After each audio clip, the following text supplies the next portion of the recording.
can you just kind of tell me a little bit about that? So like if you're helping a job seeker that wants to get into the industry, kind of how are you walking them through the platform and what are you kind of highlighting for them? So typically when I assess a candidate, we do look at the core of their resume to see if they have any IT interest. Yeah, it can be interest. And I typically get them from various workforce development partners across the state.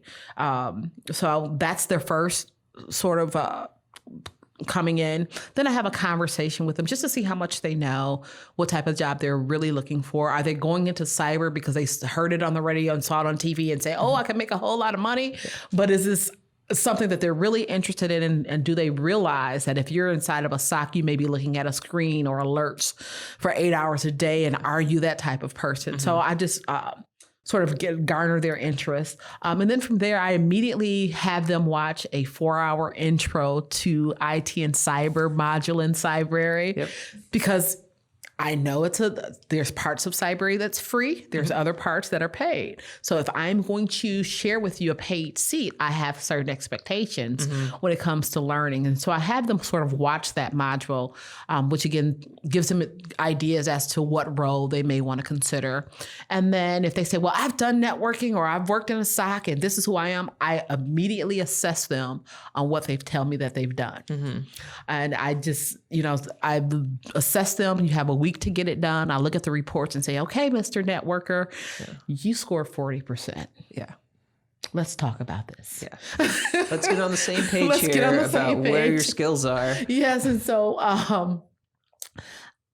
so I'm able to individualize their experience in Cybrary and also really sort of taper their expectations as to what an entry level job is, what the salary ranges are. And I'll go back to using CyberSeek as a tool that talks about some of the salaries too.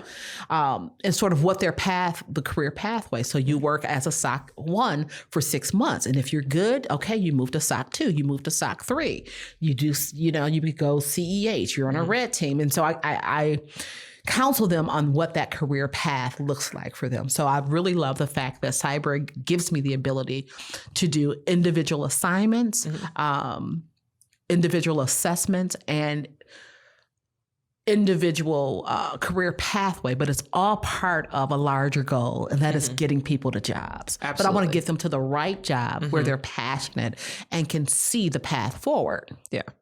Yeah, it's always nice to hear that, you're taking the time to make sure that you're helping people and build their skills to what they might want to do, instead of just like, oh, well, you should just be a pen tester. That's a good, high paying job. That's what you should want to do. Right. That's, here's the career path. Just take these courses. You're good to go. So I'll go back to the gentleman who was a dental hygienist, and he likes pen testing and had several offers to work in a SOC and realized, I don't want to work in a SOC. Yeah. I like the sun. I've been a dental hygienist for the past 15, 20 years. I do project management. I communicate. I read reports. I analyze. I want to be on a CISO path. But he had interviewed and it was offered several positions to be a SOC analyst. Yeah.